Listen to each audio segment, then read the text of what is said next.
Hello students and welcome.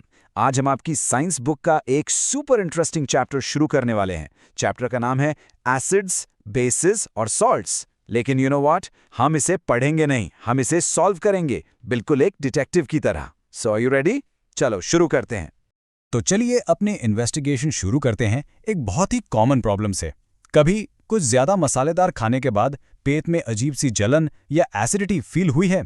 उस वक्त आराम के लिए क्या बेटर है, एक ग्लास नींबू पानी या फिर बेकिंग सोडा वाला पानी? सोचो। इस सवाल का जवाब दोस्तों सीधा सीधा अमेजिंग केमिस्ट्री में छुपा हुआ है। तो आइए आज हम सब केमिकल डिटेक्टिव्स बन जाते हैं और इस मिस्ट्री की तह तक जाते हैं। अब देखो, हर डिटेक्टिव स्टोरी की तरह हमारे इस केस में भी दो मेन सस्पेक्ट्स हैं। एक फैमिली है एसिड्स की और दूसरी है बेसिस की। चलिए सबसे पहले इन दोनों की आइडेंटिटी फाइल चेक करते हैं। तो इन सस्पेक्ट्स की पहचान कैसे करें? सबसे बेसिक तरीका है इनका टेस्ट। जो एसिड्स होते हैं वो टेस्ट में होते हैं खट्टे यानी सावर, जैसे नींबू, राइट? और जो बेसिस होते हैं उनका टेस्ट होता है बिटर यानी कड़वा। और एक स्पेशल पेपर होता है, लिटमस पेपर, उस पर तो इनका रिएक्शन एकदम उल्टा होता है, बिल्कुल ऑपोजिट। लेकिन एक सेकेंड, एक प्रॉब्लम है। हम हर अनजान केमिकल को टेस्ट करके तो चेक नहीं कर सकते ना, बहुत डेंजरस हो सकता है। इसीलिए हम डिटेक्टिव्स के पास हैं कुछ स्पेशल टूल्स जिनको हम कहते हैं इंडिकेटर्स। तो ये इंडिकेटर होता क्या है?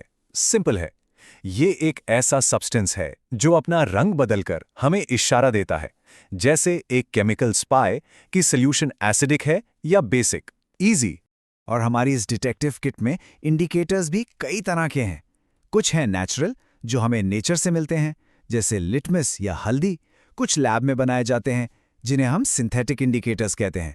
और कुछ तो इतने स्मार्ट होते हैं कि वो रंग नहीं, अपनी स्मेल बदलकर एसिड या बेस का पता लगाते हैं। इन्हें ऑल्फैक्टरी इंडिकेटर्स कहते हैं। आपको पता है, एक बहुत ही पावरफुल नेचुरल इंडिकेटर आपके किचन में ही मौजूद है। कोई आइडिया? चलिए मैं आपको इसे एक्शन में दिखाता हूं। ये सिचुएशन तो सबके साथ हुई होगी, राइट? फेवरेट व्हाइट शर्ट पे सब्जी का पीला दाग लग गया। अब उस दाग में क्या है? हल्दी, ऑफ कोर्स। और जब आप उस पर साबुन रगड़ते हो, और याद रखो सोप एक बेस होता है, तो क्या होता है? मैजिक। वो पीला दाग अचानक से रेडिश ब्राउन हो जाता है। ये कोई मैजिक नहीं है, ये है प्योर केमिस्ट्री।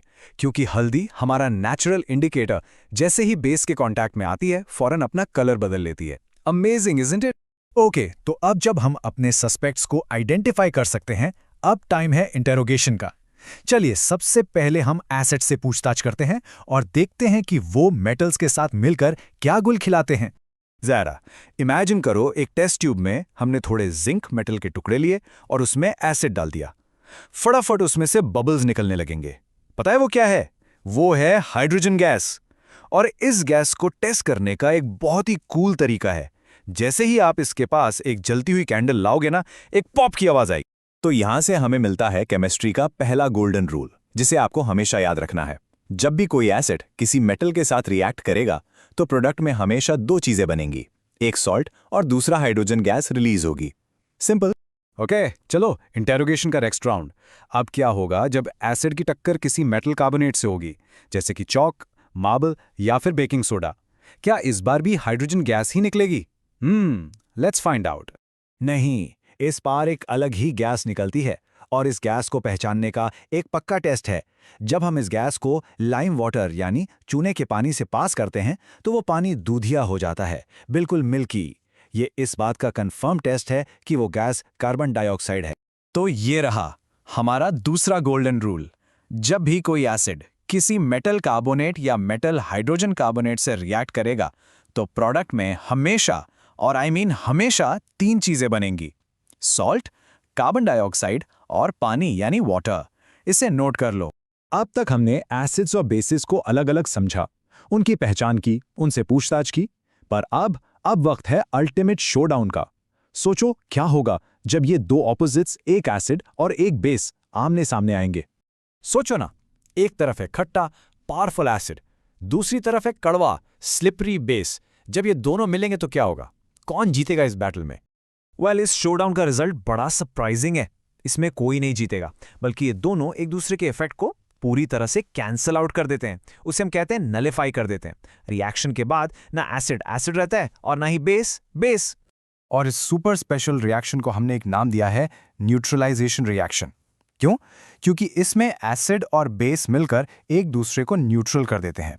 और इस केमिकल ट्रीटी का, इस सुलह का फाइनल रिजल्ट हमेशा सेम होता है। जब भी एक बेस और एक एसिड रिएक्ट करते हैं तो प्रोडक्ट में हमेशा दो ही चीज़ें बनती हैं, सॉल्ट और वाटर। ये एक सिंपल सी लेकिन बहुत बहुत इंपॉर्टेंट इक्वेशन है। तो अब जब हमने इतनी सारी जासूसी कर ली है, इतनी क्लूज इकट्ठे कर लिए हैं, अब वक्त आ गया है अपने ओरिजिनल केस पर वापस जाने का। चलिए उस पेट की एसिडिटी वाली मिस्ट्री को सॉल्व करते हैं। तो अब आप बताइए मेरे केमिकल डिटेक्टिव्स, अगर आपके पेट में ज़्यादा एसिड बन गया है तो उसे शांत करने के लिए, न्यूट्रलाइज करने के लिए क्या चाहिए? एक और एसिड जैसे नींबू पानी, या फिर एक बेस जैसे कि बेकिंग सोडा? एग्जैक्टली आपको एक बेस चाहिए। बेकिंग सोडा सॉल्यूशन एक बेस है जो आपके पेट के एक्स्ट्रा एसिड के साथ न्यूट्रलाइजेशन रिएक्शन करके उसके असर को खत्म कर देता है। पता है, जितने भी एंटासिड्स आप मार्केट में देखते हो जैसे कि इनो या डिजीन, वो सब इसी सिंपल प्रिंसिपल पर काम करते हैं। तो देखा आपने, केमिस्ट्री हर जगह है, हमारी डे टू डे प्रॉब्लम्स में भी। तो आज हमने एसिड्स और बेसिस की दुनिया को एक डिटेक्टिव की नज़र से देखा। अब अगली बार जब आपको एसिडिटी हो या शर्ट पर हल्दी का दाग लगे तो बस इतना याद रखिएगा कि उसके पीछे एक अमेजिंग केमिकल स्टोरी चल रही है। So keep exploring and keep looking for the chemistry all around you. All right, everyone, welcome. Today, we're turning into science detectives. We've got a real mystery on our hands. What is that one secret ingredient that makes an acid, well, an acid? So, let's get right into it. The big question is, what exactly is in acids that gives them their acidic nature? To figure this out, like any good detective, we need to start by looking for clues. And our first clue is something you might have already noticed. Take a look at these examples. HCl, H2SO4, HNO3. What's the one thing you see in all of them? That's right, it's H for hydrogen. So it seems like we've cracked the case already, right? Hydrogen must be the secret ingredient. Or is it? Ah, but hold on a second. Every good mystery has a twist, and this one is no different. Look at these other compounds. Glucose, the sugar, and alcohol. They're packed with hydrogen atoms. But are they acidic? Nope, not at all. So clearly just having hydrogen isn't the whole story. The plot thickens. Okay, so if just having a hydrogen isn't the answer, we need to dig a little deeper. It's time to put on our lab coats and do a proper investigation. We're going to run a clever little experiment to find our next clue. So here's our setup. It's pretty simple, actually.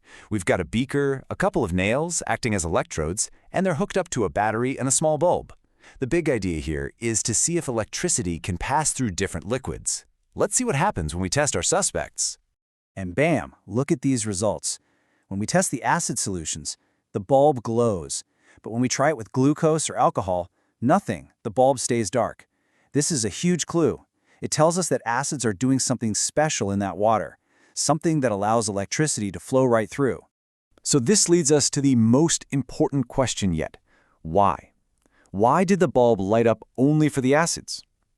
For electricity to flow, you need something to carry the charge.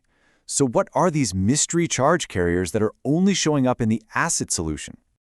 And the answer, the real heroes of our story, are ions. Ions are just particles with an electric charge.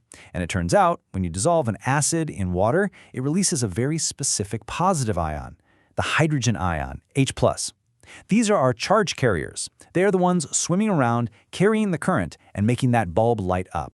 Okay, so we're getting closer. We now know that it's the H+ ion that's the key, but that still leaves one piece of the puzzle missing. Why do acids release these ions in water, but things like glucose don't? There's another player in this game we haven't talked about enough, and that's water. Let's look at another super insightful experiment. We're going to take some hydrogen chloride, but this time as a dry gas, and we'll test it with 2 pieces of blue litmus paper. One will be completely dry, and the other one will be damp.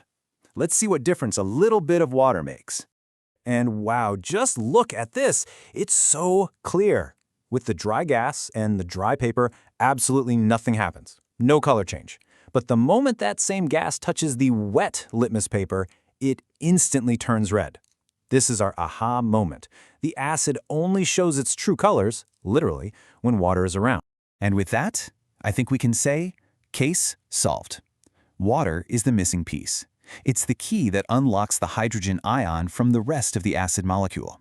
Without water, HCl is just a gas. It can't break apart, it can't release that H+ ion, and so it can't act like an acid.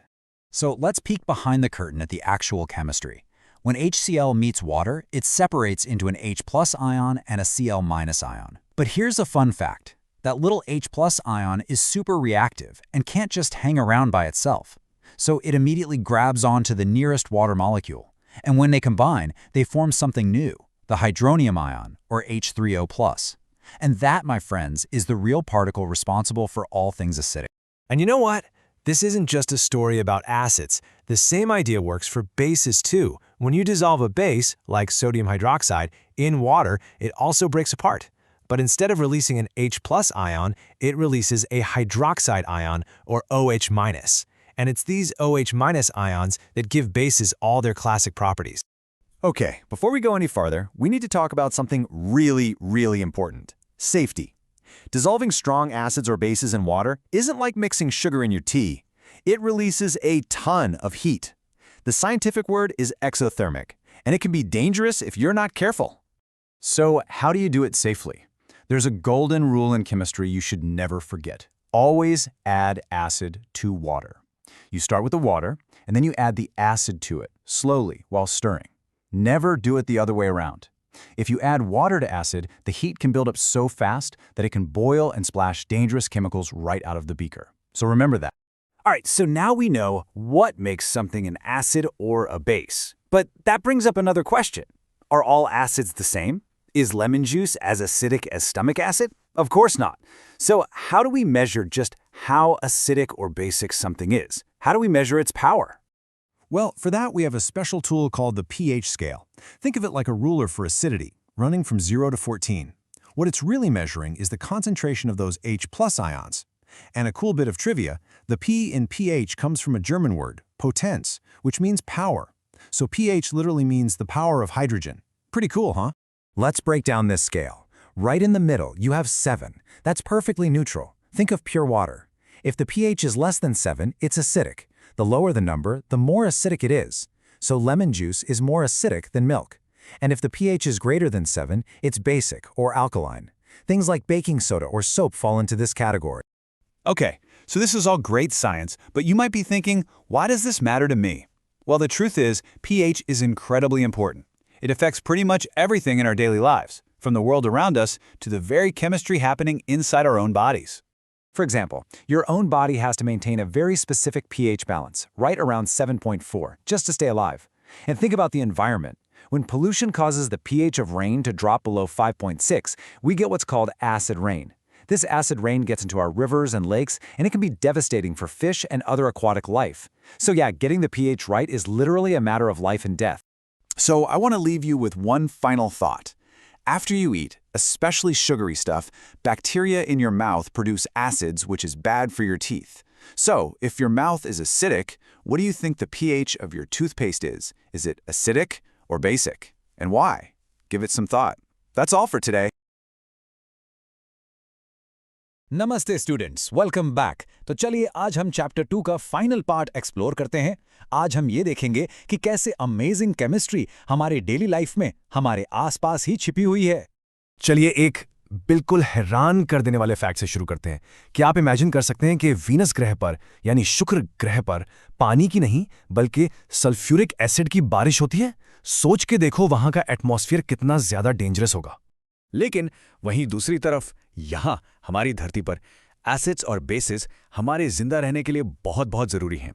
Venus के उस अजीब मौसम से बिल्कुल opposite अर्थ पर इन्हीं chemical से life चलती है। तो आज हम क्या क्या सीखने वाले हैं? पहले हम समझेंगे कि पीएच का बैलेंस हमारी बॉडी के लिए इतना इंपॉर्टेंट क्यों है। फिर हम देखेंगे कि कैसे नेचर में एक केमिकल जंग चलती रहती है। और आखिर में हम जानेंगे कि आपके किचन में रखा साधारण नमक एक केमिकल सुपरस्टार कैसे है। तो चलिए शुरू करते हैं हमारे पहले टॉपिक से। पीएच ये सिर्फ एक नंबर नहीं है, बल्कि हमारी जिंदगी का बैलेंस है। सबसे पहले एक छोटा सा रिमाइंडर, पीएच स्केल क्या है? ये बस एक पैमाना है जो बताता है कि पानी जैसा कोई सॉल्यूशन कितना एसिडिक या बेसिक है। 7 से नीचे एसिडिक, 7 से ऊपर बेसिक और ठीक 7 पर न्यूट्रल। सिंपल। आप इस स्केल को देखिए, ये सिर्फ रंग नहीं है, ये लाइफ का सेफ जोन है। हम सब यानी सारे जीव जंतु एक बहुत ही पतली सी एक नैरो पीएच रेंज में ही जिंदा रह सकते हैं। हमारी बॉडी सबसे अच्छा काम तब करती है जब हमारा पीएच 7.0 और 7.8 के बीच में हो। इससे थोड़ा सा भी ऊपर नीचे हुआ ना तो बॉडी के सारे फंक्शंस गड़बड़ा जाते हैं। सोचो कितना डेलिकेट बैलेंस है। अब देखते हैं कि ये पीएच बैलेंस हमारी रोजमर्रा की जिंदगी में हमारे पेट से लेकर खेत तक कैसे काम करता है। घर में अक्सर सुनते होंगे एसिडिटी हो गई। इसका मतलब क्या है? हमारा पेट खाना पचाने के लिए हाइड्रोक्लोरिक एसिड बनाता है। कभी कभी ये एसिड जरूरत से ज्यादा बन जाता है और तभी पेट में दर्द और जलन होती है। तो हम क्या करते हैं? हम लेते हैं एक एंटासिड। ये कुछ नहीं, बस एक हल्का सा बेस होता है। ये बेस उस एक्स्ट्रा एसिड को न्यूट्रलाइज कर देता है और हमें तुरंत आराम मिल जाता है। ये है आसान सी केमिस्ट्री जो हमारे घर में रोज काम आती है। ये नंबर अपने दिमाग में बैठा लीजिए, 5.5। ये कोई मामूली नंबर नहीं है, ये आपके दांतों के लिए डेंजर जोन का सिग्नल है। जैसे ही आपके मुंह का पीएच इससे नीचे जाता है, समझो टूथ डिके का अलार्म बज गया। तो आखिर ये टूथ डिके होता कैसे है? देखिए, यहां पूरी केमिकल बैटल दिखाई गई है। जब हम मीठा खाते हैं तो मुंह के बैक्टीरिया उस शुगर को एसिड में बदल देते हैं। जब मुंह का पीएच 5.5 से नीचे गिरता है तो ये एसिड हमारे दांतों की सबसे मजबूत परत, जिसे कैल्शियम हाइड्रोक्साइड एपेटाइट कहते हैं, उस पर अटैक करना शुरू कर देता है। इससे बचने का आसान तरीका, हम बेसिक नेचर का टूथपेस्ट यूज करते हैं जो उस एक्स्ट्रा एसिड को न्यूट्रलाइज कर देता है। सिंपल। और ये सिर्फ हमारी बॉडी तक ही सीमित नहीं है। हमारे खेत और पौधे भी पीएच के इस बैलेंस पर ही डिपेंड करते हैं। पौधों को भी अच्छी ग्रोथ के लिए मिट्टी में एक खास पीएच चाहिए। अगर मिट्टी ज़्यादा एसिडिक हो जाती है तो किसान उसमें चूना यानी लाइम मिलाते हैं। ये एक बेस है जो एसिडिक मिट्टी को न्यूट्रलाइज कर देता है और फसल लहला उठती। अब हम इंसानों से हटकर सीधे कुदरत की तरफ देखते हैं। चलिए देखें कि नेचर खुद अटैक और डिफेंस के लिए एसिड्स और बेसिस का इस्तेमाल कैसे करती है। ये एक तरह की केमिकल वॉरफेयर है। ये स्लाइड नेचर के फर्स्ट एड किट की तरह है। सोचिए, आप पार्क में हैं और एक मधुमक्खी डंक मार देती है। इतनी जलन क्यों होती है? क्योंकि वो आपकी स्किन में मेथेनोइक एसिड इंजेक्ट कर देती है। तो इसका इलाज क्या है? प्रॉब्लम है एसिड, तो सोल्यूशन होगा एक बेस। हम उस जगह पर बेकिंग सोडा जैसा हल्का बेस लगाते हैं जिससे आराम मिलता है। और मजेदार बात यह है कि नेचर ने इसका इलाज भी अपने पास ही रखा है। नेटल प्लांट के पास ही अक्सर डॉग प्लांट उगता है जिसकी पत्तियों में बेस होता है। अमेजिंग है। चलिए अब एसिड्स और बेसिस से आगे बढ़ते हैं और उनके रिएक्शन से बनने वाले प्रोडक्ट यानी सॉल्ट्स पर फोकस करते हैं। अब बात करते हैं सबसे मशहूर सॉल्ट की, जिसके बिना हमारा खाना अधूरा है, कॉमन सॉल्ट यानी सोडियम क्लोराइड। लेकिन ये बनता कैसे है? ये बनता है एक सुपर स्ट्रॉन्ग एसिड यानी हाइड्रोक्लोरिक एसिड और एक super strong base sodium hydroxide के रिएक्शन से। और क्योंकि दोनों ही स्ट्रॉन्ग है, इसलिए ये एक न्यूट्रल सॉल्ट है। लेकिन साधारण नमक सिर्फ एक केमिकल नहीं है, इसकी हमारे इतिहास में एक बहुत ही खास जगह है। ये हमारे देश की आज़ादी की लड़ाई का एक बहुत बड़ा प्रतीक, एक सिंबल भी बना। महात्मा गांधी जी की डांडी मार्च नमक के इसी महत्व को दर्शाती है। इस टेबल से सॉल्ट फैमिलीज का कॉन्सेप्ट एकदम आसान हो जाता है। इसे ऐसे सोचिए जैसे हमारे सरनेम्स होते हैं। देखिए, जैसे NaCl और Na2SO4 दोनों में सोडियम है, तो इसीलिए सोडियम सॉल्ट्स की फैमिली के हैं। वैसे ही NaCl और KCl दोनों में क्लोराइड है, तो ये क्लोराइड सॉल्ट की फैमिली के हैं। ये उनके पेरेंट्स यानी उनके पेरेंट एसिड और बेस पर डिपेंड करता है। कॉमन सॉल्ट सिर्फ खाने के काम नहीं आता, ये एक रॉ मटेरियल है, एक कच्चा माल है जिससे बहुत सारे दूसरे जरूरी केमिकल्स बनाए जाते हैं। तो ये केमिकल वंडर्स होते कैसे हैं? एक बहुत ही इंपॉर्टेंट प्रोसेस है जिसे कहते हैं क्लोर एल्कली प्रोसेस। इसमें हम सिंपल नमक के पानी, जिसे ब्राइन भी कहते हैं, उसमें से इलेक्ट्रिसिटी पास करते हैं और जादू की तरह ये सिंपल सा नमक पानी 3 बहुत ही काम के इंडस्ट्रियल केमिकल्स में टूट जाता है। तो एक प्रोसेस से हमें मिलते हैं ये 3 केमिकल पावर हाउसेस। पहला, क्लोरीन गैस, जो स्विमिंग पूल के पानी को साफ करने से लेकर PVC पाइप्स बनाने तक में काम आती है। दूसरा, हाइड्रोजन गैस, जिसे रॉकेट फ्यूल की तरह भी यूज करते हैं। और तीसरा, सोडियम हाइड्रोक्साइड, जो साबुन, कागज और कपड़े बनाने में यूज होता है। सोचो, एक चुटकी नमक से कितने कमाल हो सकते हैं। चलिए अब एक ऐसे केमिकल की बात करते हैं जो आप सबके किचन में मौजूद है, बेकिंग सोडा।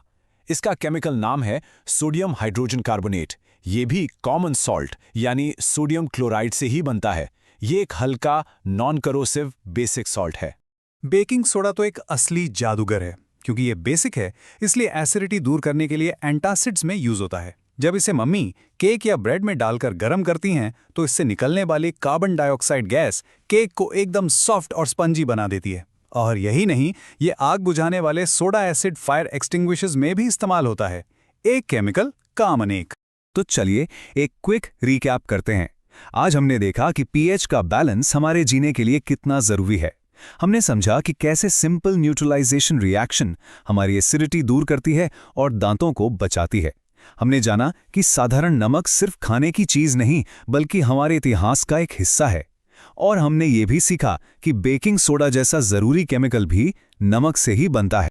तो मैं आपको इस सवाल के साथ छोड़कर जा रहा हूं, आपके किचन में साइंस के और कौन-कौन से राज छुपे हैं? अब जब भी आप किचन में जाएंगे तो मसालों और बर्तनों से आगे भी देखिएगा। अपने आसपास की केमिस्ट्री को ढूंढिए। अगली क्लास में मिलेंगे एक नए चैप्टर के साथ। धन्यवाद। नमस्ते स्टूडेंट्स, वेलकम बैक। तो आज हम अपने चैप्टर 2 के बिल्कुल आखिरी फाइनल टॉपिक पर आ गए हैं। और ये टॉपिक ना एक केमिकल मिस्ट्री की तरह है जिसका क्लू आपके घर में, आपके किचन में ही छिपा हुआ है। हम बात करेंगे सॉल्ट्स के बारे में, लेकिन उनके एक ऐसे सीक्रेट के बारे में जो आंखों से दिखता तो नहीं पर होता जरूर है। तो चलिए इस राज से पर्दा उठाते। तो मेरा आपसे एक आसान सा सवाल है, ये जो क्रिस्टल्स आप देखते हैं जैसे चीनी हो गई या नमक, जो बिल्कुल सूखे एकदम ड्राई दिखते हैं, क्या वो सच में उतने ही ड्राई होते हैं जितना हमें लगते हैं? इस सवाल को अपने दिमाग में रखिएगा क्योंकि इसका जवाब हम आगे ढूंढने वाले हैं। चलिए अपनी इन्वेस्टिगेशन शुरू करते हैं। हमारे सेक्शन 1 का नाम है द क्रिस्टल्स सीक्रेट। और इस सीक्रेट को सॉल्व करने के लिए हमारा जो सबसे बड़ा क्लू है वो है एक बहुत ही खूबसूरत नीले रंग का क्रिस्टल। और किसी भी राज को खोलने का सबसे अच्छा तरीका क्या होता है? एक एक्सपेरिमेंट। हम जांच पड़ताल करेंगे कॉपर सल्फेट की, बिल्कुल वैसा ही जैसा आपकी टेक्स्ट बुक की एक्टिविटी 2.15 में दिया गया है। तो तैयार है पहला सबूत इकट्ठा करने के लिए? Let's go. तो देखिए, एक्सपेरिमेंट बहुत ही सिंपल सा है। स्टेप 1, हम एक बिल्कुल सूखी ड्राई टेस्ट ट्यूब लेंगे और उसमें थोड़े से कॉपर सल्फेट के नीले क्रिस्टल्स डाल देंगे। फिर स्टेप 2, हम उसे हल्के से जेंटली हीट करेंगे। स्टेप 3 सबसे इंपॉर्टेंट है, ध्यान से देखना, ऑब्जर्व करना कि आखिर हो क्या रहा है। और फाइनली स्टेप 4, जो भी चीज़ हमें मिलेगी उस पर हम 2-3 बूंद पानी डालकर देखेंगे कि क्या होता है। तो शुरुआत में हमारे पास है ये ब्यूटीफुल ब्लू क्रिस्टल, ये है कॉपर सल्फेट। अब जरा इसके केमिकल फॉर्मूला को ध्यान से देखिए, CuSO4.5H2O। इसमें जो लास्ट में .5H2O है ना, इस पर अपना पूरा फोकस रखिएगा। सारा का सारा सीक्रेट इसमें ही छुपा हुआ है। अब जैसे ही हम इसको हीट यानी गर्मी देते हैं, सोचिए क्या हो सकता है? क्या क्रिस्टल पिघल जाएगा या कुछ और ही होगा? चलो देखते हैं। और ये देखिए, ये तो जैसे कोई जादू हो गया। वो सुंदर सा नीला क्रिस्टल पूरी तरह से एक सफेद व्हाइट पाउडर में बदल गया है। और अगर आप थोड़ा ध्यान से टेस्ट ट्यूब के ऊपर वाले हिस्से में देखेंगे तो आपको पानी की छोटी छोटी बूंदें यानी वाटर ड्रॉपलेट्स भी नजर आएंगी। अब यहाँ पर सबसे बड़ा सवाल उठता है, आखिर ये पानी आया कहाँ से? हमने तो एकदम ड्राई टेस्ट ट्यूब ली थी और क्रिस्टल भी ड्राई था। तो क्या ये पानी हवा से आ गया या फिर ये क्रिस्टल के अंदर ही छिपा हुआ था? लेकिन आइए इस एक्सपेरिमेंट को पूरा करते हैं। अब उस सफेद पाउडर पर जैसे ही हम वापस पानी की कुछ बूंदें डालते हैं एंड बूम, नीला रंग वापस आ गया। इससे एक बात तो बिल्कुल साफ है कि उस नीले रंग का कनेक्शन पानी से तो जरूर है। तो अब वक्त आ गया है इस जादू के पीछे की साइंस को समझने का। चलिए सेक्शन 2 में, जहां इस मिस्ट्री को हम फाइनली सॉल्व करेंगे। तो इस कॉन्सेप्ट को हम कहते हैं वाटर ऑफ क्रिस्टलाइजेशन। सिंपल भाषा में इसका मतलब है किसी भी सॉल्ट के एक फॉर्मूला यूनिट के साथ पानी के जो फिक्स नंबर ऑफ मॉलिक्यूल्स जुड़े होते हैं। ये पानी उस क्रिस्टल के स्ट्रक्चर का ही एक हिस्सा होता है, उसमें बंधा हुआ होता है। इसीलिए क्रिस्टल गीला महसूस नहीं होता, भले ही उसके अंदर पानी हो। अब आपको पूरी कहानी समझ आई? कॉपर सल्फेट का असली फॉर्मूला सिर्फ CuSO4 नहीं है, बल्कि CuSO4.5H2O है। इसका मतलब इसके हर एक यूनिट के साथ पानी के 5 मॉलिक्यूल्स छुपे हुए थे। जब हमने उसे गर्म किया तो ये पानी भाप बनकर निकल गया और बेचारे क्रिस्टल का रंग ही चला गया। अब जब हमने ये अमेजिंग कॉन्सेप्ट समझ लिया है तो चलिए अपने आसपास अपने घर में इस्तेमाल होने वाले कुछ और सॉल्ट्स के केसेस भी देख लेते हैं। हमारा पहला केस है वॉशिंग सोडा यानी धोने का सोडा। जरा इसका फॉर्मूला देखिए, Na2CO3.10H2O। यहाँ 5 नहीं पूरे 10 वाटर मॉलिक्यूल्स हैं और इसकी यूजेस तो आप जानते ही हैं। ग्लास, सोप और पेपर इंडस्ट्री से लेकर घर की साफ सफाई और पानी की परमानेंट हार्डनेस हटाने तक ये हर जगह काम आता है। अब एक इंटरेस्टिंग केस देखते हैं, बेकिंग सोडा, जिसका फॉर्मूला है NaHCO3। इसके फॉर्मूला को ध्यान से देखो, यहाँ कोई H2O नहीं है।